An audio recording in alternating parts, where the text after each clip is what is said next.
26 জুলাই শুক্রবার। শত শত মায়ের বুক খালি, পুলিশের গুলিতে চোখের আলো হারিয়েছে চোখ ভরা রঙিন স্বপ্ন নিয়ে দেশ গড়তে রাজপথে নেমে আসা সহস্র তরুণ। হয়েছে অঙ্গহানি, ঠাঁই মিলছে না হাসপাতালে, চিকিৎসার ব্যয়ভার বহন করতে না পেরে করুণ পরিণতিকে বরণ করে নিচ্ছে ছাত্র জনতা।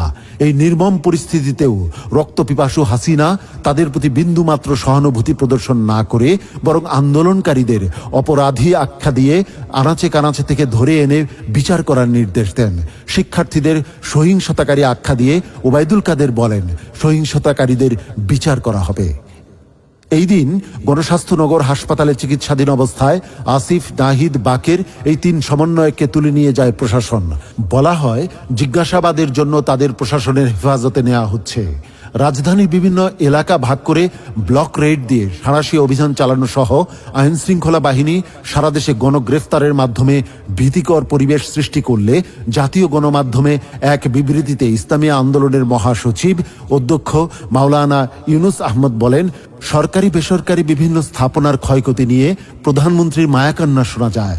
কোটা সংস্কারের দাবিতে শিক্ষার্থীদের ন্যায্য আন্দোলন দমন করতে সরকার নৃশংসভাবে দলীয় সন্ত্রাসী ও পুলিশ দিয়ে শত শত ছাত্র জনতাকে গুলি করে হত্যার বিষয়টি বেমালুম ভুলে যাচ্ছেন। তিনি বলেন, সকল শ্রেণী পেশার মানুষ যেভাবেই খুন হন না কেন তার বিষয়ে সরকারের ব্যথিত হওয়ার কথা, কিন্তু প্রধানমন্ত্রী তার দলীয় কর্মী কোন জায়গায় কিভাবে সমস্যায় পড়েছে, ক্ষতির সম্মুখীন হয়েছে, কোন জায়গায় কোন স্থাপনা ক্ষতি হয়েছে তার বিশদ বিবরণ তুলে ধরলেও তার দলের ক্যাডার ও পুলিশের গুলিতে খুন হওয়াদের বিষয়ে কোনো কথা নেই, যা সচেতন নাগরিকদেরও ভাবিয়ে তুলেছে।